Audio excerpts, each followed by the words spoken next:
PRD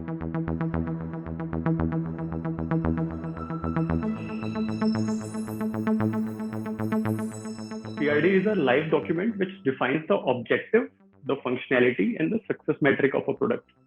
Now, when it says live document, that's really important because PRD normally doesn't work in a way where when the PM writes the entire document, takes a PDF or printout of it and gives it to everyone, and then eventually you'll have a final build product, right?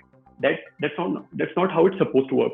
It's supposed to be a live document which is constantly undergoing changes, right? So you start writing a PRD once you have a decent clarity of what you want to build, and from there on, based on feedback from every team, based on the issues you find while development, you keep iterating it, right?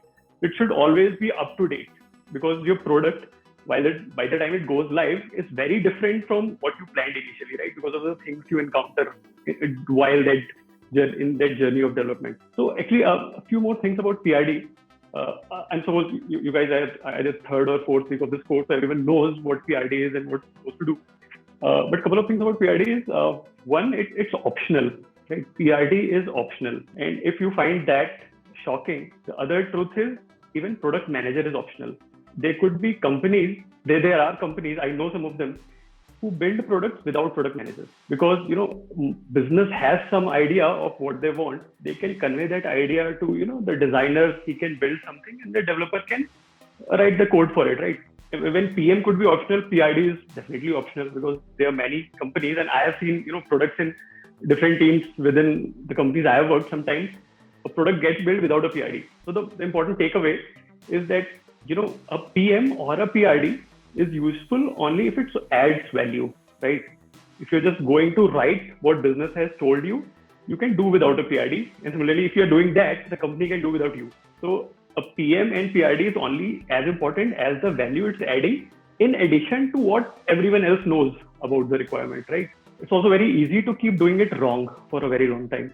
So just to give you an example, let's say writing PRD is like working out at gym. Maybe everyone would have seen people in gym doing exercise in a wrong way, right? Maybe they have dumbbells and they are doing a bicep workout like this, right? Swinging the entire arm from shoulder. Nothing is going to affect this, right? So you can keep working out that way for the entire life, not realizing you're doing something wrong, and always get suboptimal results. That's the same with writing PRDs, right? You can write PRDs in a wrong way, which is not adding a lot of value as much as it could, but you can keep doing that throughout the day because no one can say, it's really hard to say that this is not a PRD, right? Everything you write on a piece of paper, you write 2 lines, it becomes a PRD. Because it's hard to disqualify a PRD. You can disqualify a code, right? If a code is supposed to do something, it's not doing that, you can say, this is not what we expected, right? This is not desired, this is not working. But you can hardly disqualify a PRD. It becomes really important to make it valuable.